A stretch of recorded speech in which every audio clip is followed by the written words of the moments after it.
Meu caro Celso, qual é a importância dessa conferência sobre o clima?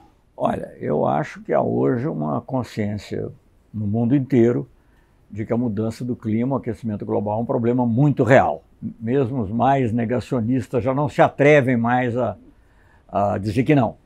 Então, os compromissos que possam ser assumidos, tanto em termos da redução da emissão de gases, quanto também compromissos financeiros de compensação para os países que tenham que tomar essas atitudes, eu acho que isso é muito importante. Eu acho que o Brasil sempre teve uma participação muito intensa. Lembro muito da presença do Lula, obviamente, na COP15 de Copenhague, em que eu acho que, sem nenhum exagero, eu posso dizer que ofuscou a presença do Obama.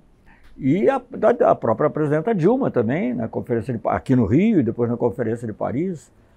E agora, hoje mesmo, tem um artigo no Washington Post dizendo que o Brasil passou de herói, acho que foi mais ou menos esses termos, de herói a vilão na questão climática. É muito importante para o mundo, é muito importante, enfim, para a vida, né, no planeta, né, como um todo, para o ser humano.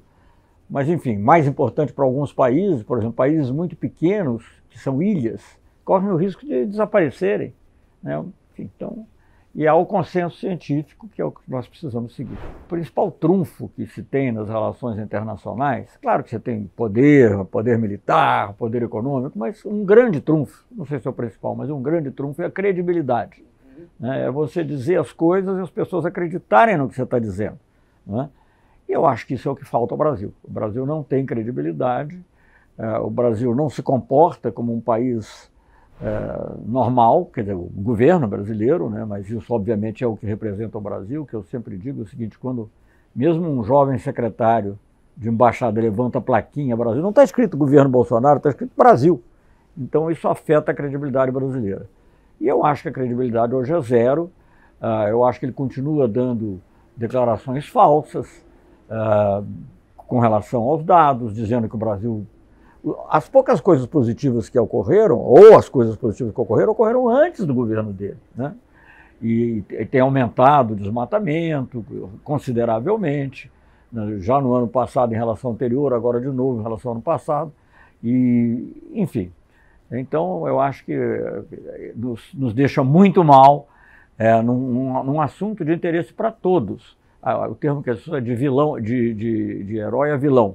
Quer dizer, o Brasil, a COP15, que eu acompanhei mais, porque foi no governo Lula, o Brasil era procurado por todos. O presidente Lula, as pessoas iam ao hotel onde o Lula estava, o Sarkozy, o Gordon Brown, todos eles iam para coordenar posições com o Brasil e para poder aparecer. Porque o Brasil é uma grande potência, naturalmente, ambiental, e o que ele faz de bom ou de ruim tem grande influência. Mas, digamos, não é à toa que isso ocorre logo depois do G20, quer dizer, é uma intenção de marcar a importância com os principais líderes mundiais se encontrando no G20, de certa forma, em preparação da COP, e o nosso presidente lá, o nosso, que eu digo no sentido que é do Brasil, né? O que se pode fazer? Foi eleito, né? Como fake news, ou sei lá, mas foi eleito. Isso que é uma coisa triste também, que a gente tem que pensar. Isolado, incapaz de se comunicar com quem quer que seja, como sempre só os seus assessores, e pelo jeito mais os assessores militares em volta para conversar um pouquinho, porque é incapaz de manter uma conversa.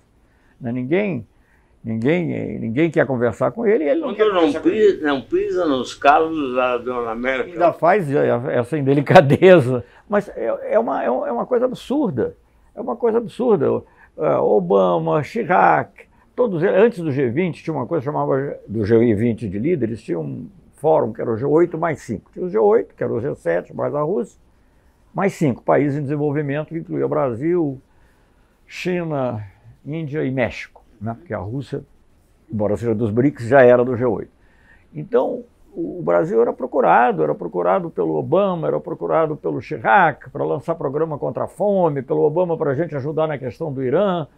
Enfim, era um país... O próprio Obama se refere ao Lula como o cara. Numa reunião do G20, você vê as fotos. Eu tenho duas que eu me lembro muito bem, que eu estava, não na foto, mas eu estava presente, a primeira reunião do Bush, quem são as duas pessoas do lado do Bush? Um era o Hu Jintao, líder da China, país mais, sob muitos aspectos, caminhando para ser o mais poderoso do mundo, já naquela época. E do outro lado o Lula. No Reino Unido, na Inglaterra, como se fala aqui correntemente, na Inglaterra, rainha da Inglaterra, porque ela é a rainha da Inglaterra, né? A rainha da Inglaterra no meio, do outro lado era o Lula. Quer dizer, então ele estava sempre no centro, ele estava sempre conversando. Você nunca viu o Lula sozinho, num canto assim, sabe? É uma coisa... Eu me lembro até em Evian, é uma cena que o Lula gosta de contar, que foi a primeira dessas G8 mais... Na época não era bem G8 mais 5, mas era mais ou menos o mesmo formato, G8 mais alguns países em desenvolvimento. Na hora que o Bush chegou, isso foi logo depois da guerra do Iraque, todo mundo se levantou, até o Lula estava comigo e com o Kofi Annan. O Kofi Annan estava conversando com a gente. O Kofi Annan levantou. O Lula falou, nós não vamos levantar, né? Vamos esperar. O Bush foi até ele e conversaram. Então eu estou dizendo essas coisas, é o seguinte, ele procurava quando necessário e ele era procurado. Então o Brasil estava no centro das negociações. Na época, uma coisa muito central era a rodada de Doha, comercial. Eu estive muito envolvido nisso. Os líderes procuravam o Lula, porque o Brasil tinha um papel central, porque o que o Brasil fazia, não só era o Brasil, mas influía num grande número de países em desenvolvimento. O Brasil tinha um poder de arrasto, né, nessas negociações. E outras também, no clima, como eu já falei. Então hoje o que a gente vê é uma coisa até absurda, porque você imaginar que o Brasil, sendo um dos 5 maiores países do mundo em território, tem o maior litoral atlântico do mundo. Tem fronteiras com 10 países. Só a Rússia e a China que tem mais. Tem, enfim, a 6ª maior população, que acho que o Paquistão passou o Brasil há pouco tempo. E tem uma das economias que, nas últimas décadas, ou nas últimas 2 décadas pelo menos, estava sempre entre as 10 maiores do mundo. Chegou a ser a 6ª, né? Quase que há um il sorpasso lá, que a gente tenta passando. Quase. E hoje o Brasil, apesar de todas essas características, o Brasil está isolado. É quase um milagre você conseguir isolar o Brasil. Não fala com seus vizinhos, né, com a América Latina, com a Argentina. Enquanto o Alberto Fernandes foi lá, conseguiu vitórias importantes, quer dizer, dentro do que é possível em relação ao FMI, etc., para a sua dívida, tratando um ator em frente, o Brasil é zero. Parece que ele quer se escorar um pouco em Putin, que parece que essa tentativa funciona ou não? Não tem condição, porque o Putin é um líder que defende o país dele. Você pode criticar, eu não vou aqui ficar tecendo. Eu acho que tem coisas que eu acho boas, coisas que eu não acho tão boas, mas indiscutivelmente o Putin é uma pessoa que tem noção do interesse nacional da Rússia e luta por ele, e luta por esse interesse, né? Então, até algumas das coisas que são criticadas, às vezes, elas se devem a ações discutíveis da OTAN e do Ocidente, dos Estados Unidos principalmente, né? Se a reação é certa ou não sei, não vou discutir isso aqui agora, mas o Putin defende o interesse dele, claro, e defende globalmente o interesse dele, claro, né? E é o que tem que ser feito. Agora, internamente, na política russa, eu não sei, não vou me envolver nisso, mas a Rússia também, a verdade é que essa herança da União Soviética ficou complicada, né? E da queda da União Soviética também, né? Então, ali é meio difícil de você fazer um julgamento. Agora, o que eu acho engraçado é as pessoas no Ocidente, quando se aproximam do Putin, dizem, uma coisa como se fosse de esquerda, né? O Partido Comunista lá está na oposição, né? Mas, enfim, eu não creio que o Bolsonaro possa se escorar no Putin, nem eu acho que a Rússia vai oferecer porque seria um grande erro, né? Porque eu acho que o Bolsonaro não tem sustentabilidade no Brasil. Parece também que Putin é suficientemente esperto para não cair. Muito bem informado. Olha, eu lidei com muitos líderes, ou seja, acompanhando o Lula, e algumas vezes até eles me recebiam, numa forma ou de outra. A primeira vez que eu tive pessoalmente com o Putin, eu não estava sozinho, era um grupo da Troika do Grupo do Rio. Mas acabei que eu levei grande parte da conversa, porque era na época ainda da questão do Iraque, da invasão do Iraque. Eu fiquei impressionado como ele conhecia os dossiês. Porque, justamente pelo processo, ele foi da KGB, ou da seguidora da KGB, do Serviço de Segurança, e ele conhecia. Então, ele não vai ter ilusões aqui sobre esse Bolsonaro, não acho. E eles têm um grande ministro das Relações Exteriores também, que eu conheço muito bem, que é o Sergei Lavrov. foi meu colega na ONU, depois fomos colegas como ministros. Os BRICS, como existem, nasceu de uma conversa minha com Lavrov. Existia o termo, né, que aquele economista do Goldman Sachs, Jim O'Neill, havia criado, mas era só um termo, não tinha realidade. Quem realmente, a criação dos BRICS vem de um encontro meu com Lavrov, claro que de muitas outras coisas, da política que a gente estava seguindo, que os outros estavam seguindo. Mas ali que foi decidido fazer um fórum. Aí nós tivemos primeiro reuniões à margem da ONU, nos 2 anos, depois tivemos uma reunião ministerial na Rússia, em Ekaterimburgo, e em 2009 a primeira cúpula, e aí então, claro que aí é que para usar a imagem do foguete, aí é que o foguete realmente declancha. Algo me intriga muito nesse momento. É o fato de que o mundo tenha entendido perfeitamente quem é Bolsonaro. Por que o Brasil não percebeu até agora? Eu vou te responder em 2 tempos, se você me permitir. Primeiro, tomou tempo para o mundo, para uma parte do mundo.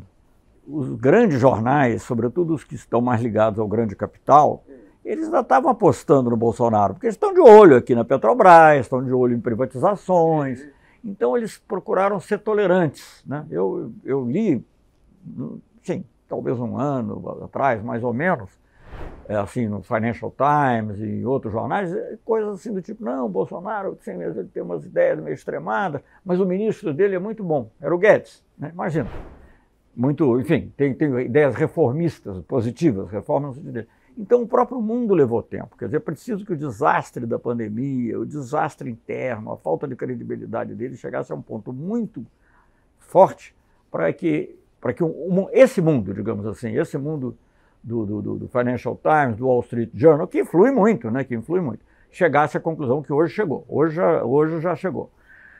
No Brasil, eu acho que difícil resumir, assim, né? Eu acho que, em parte, no grande capital houve uma atitude parecida. Disse, olha, Bolsonaro não é bom, mas ele está aqui privatizando, a gente vai poder ganhar uma coisinha aqui, uma coisinha a mais ali.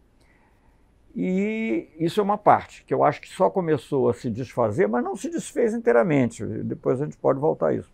Começou a se desfazer quando eles perceberam que o Bolsonaro era um fardo a carregar e que prejudicava, inclusive, a entrada de capitais, né? Os investimentos no Brasil caíram enormemente. Então, eu não sou especialista nisso, né? Mas por esses capitalistas, essa burguesia lumpen que existe no Brasil, que ganha só na especulação, ganha se estiver perdendo, eles ganham em qualquer situação, se o Brasil está diminuindo ou crescendo, para eles tudo bem, basta que seja privatizante e tal. Para os que têm mais interesse, de mais longo prazo, que precisam que entre mais capital no Brasil, esses já sentiram que o Bolsonaro é um prejuízo. Então, eu acho que isso já se passou.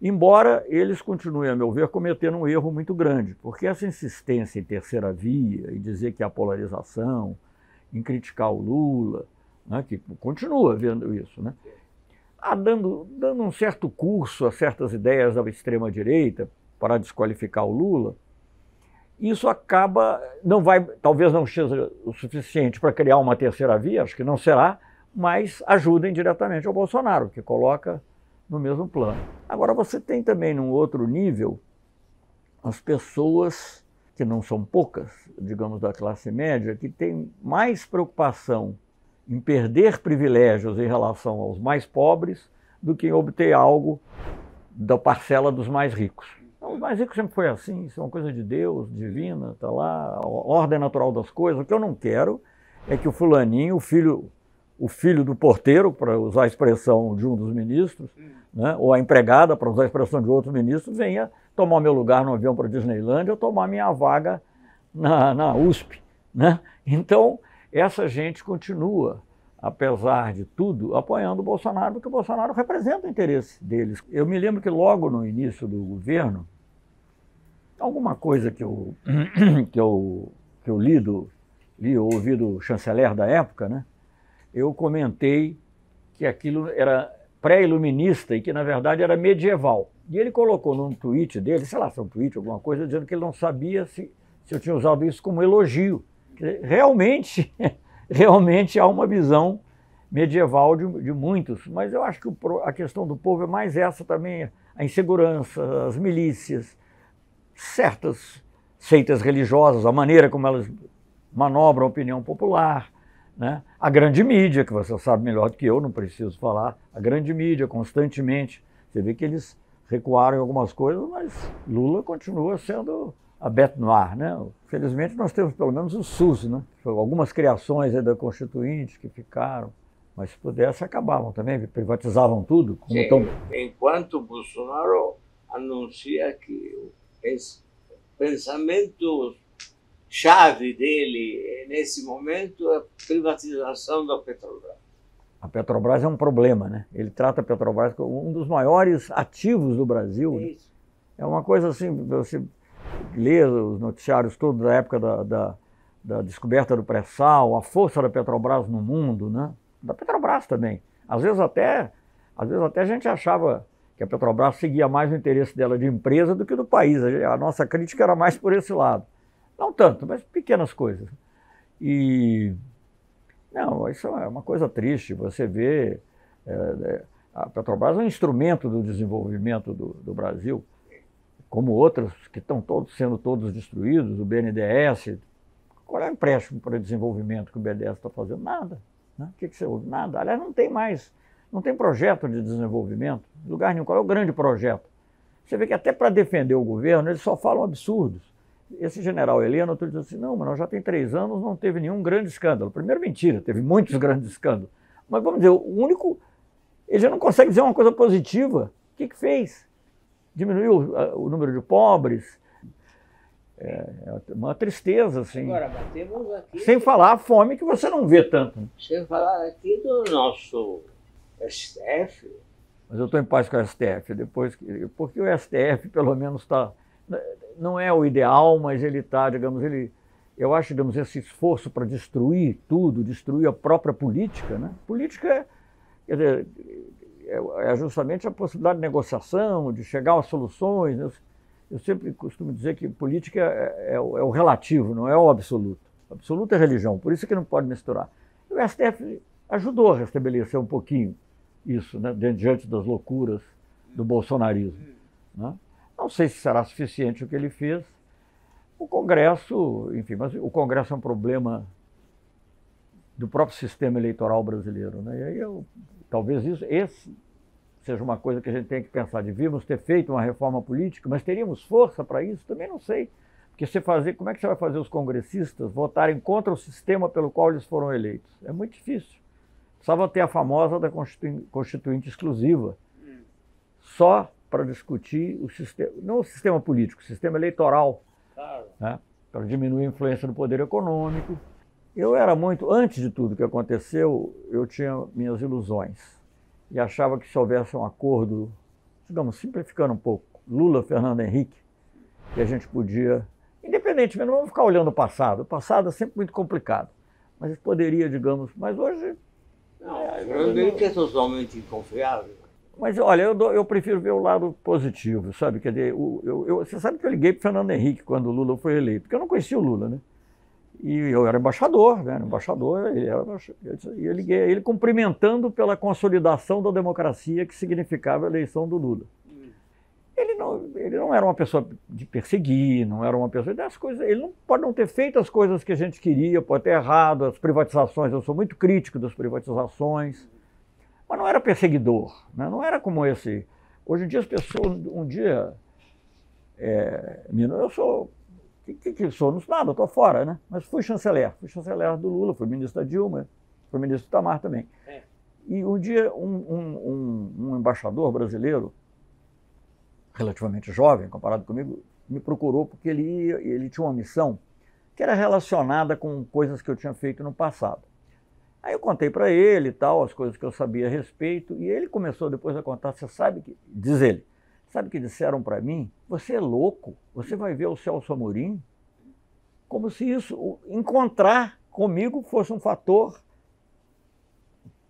em função do qual ele poderia ser perseguido dentro do Itamaraty. Isso nunca houve no passado, isso é que eu digo, isso é uma grande diferença. O que nós temos hoje é uma coisa inominável, como nunca aconteceu. Nem nos outros períodos, talvez no auge do período, no pior momento da época militar. mas mesmo assim era feito com mais discrição. Teve uma reunião agora recente da CELAC, Comunidade dos Estados Latino-Americanos do Caribe, que foi criada, na realidade, a semente foi no governo Lula, uma reunião, já tinha na Sul, uma reunião na Bahia, pela primeira vez todos os países latino-americanos e caribenhos se reuniram, os presidentes se reuniram, sem a tutela norte-americana, ou europeia, para falar a verdade, sem nenhuma tutela, ou chinesa, ou o que fosse. Mas no caso americana, porque é histórica. Bom, o Brasil fez isso, a CELAC se consolida, o México está tendo liderança nisso, há uma reunião, o Brasil sai da CELAC, há uma reunião, são 33 países, todos foram, não digo que todos foram com presidentes, mas inclusive governos de direita foram, Uruguai foi, Chile, Paraguai foi, o que não mandou o presidente, mandou o Brasil está fora. Quando é que aconteceu isso na história do Brasil?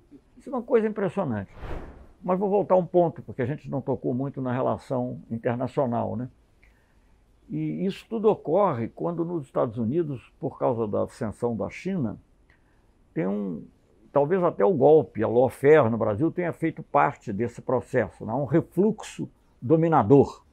Né? Depois de um período assim que os Estados Unidos meio que, não digo que nos deixaram de mãos livres, mas meio que aceitaram, assim, volta a isso. É o seguinte, eu olho para essas pessoas que estão no poder, né, para esse Lira, enfim, para muitas das pessoas que estão no poder, não para todas necessariamente, certamente para o governo atual, né, cheio de militares, isso é uma vergonha também. Quando veio aqui o diretor da CIA, a gente pode comentar o diretor da CIA, mas só para falar desse aspecto, teve com 3 ministros, eram 3 militares. Gente, há quanto tempo isso não acontecia? Nem na época do Figueiredo já era assim, né? Você ter todas as pessoas ali serem militares e militares, enfim.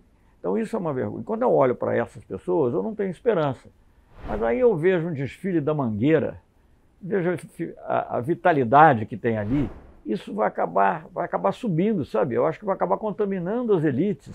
E eu acho que a gente tem que ajudar. Eu acho que, digamos, se o Lula voltar, que eu espero que o Lula volte, eu acho que, digamos, as condições para que você comece... Não resolve tudo, mas começa a dar as condições para que essas mudanças ocorram. Não é como ele fez em relação a universidades, com mais... Ele gostava de dizer o pobre no orçamento, mas é o pobre no orçamento, é o negro na universidade. O Brasil que a gente ama, que a gente quer ver. Sim, ou pelo menos de um Brasil bem encaminhado. Bem encaminhado. Não vai ser justo de um dia para o outro, não, mas caminhado nessa direção. Exatamente isso que eu vejo. É isso. Mas eu acho que é uma esperança. É uma esperança. É uma esperança. Vamos terminar numa nota de esperança.